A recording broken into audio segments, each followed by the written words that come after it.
You've heard of the Blackbird. Now meet its faster, deadlier successor, the SR-72 Darkstar.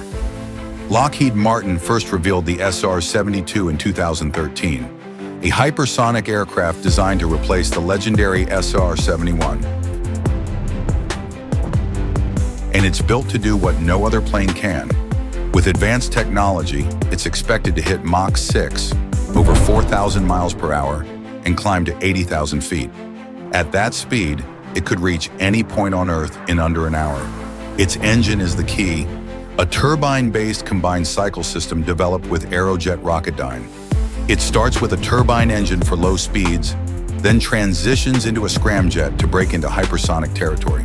Lockheed has hinted at a test flight by 2025. If that happens, this could be the future of next-level reconnaissance.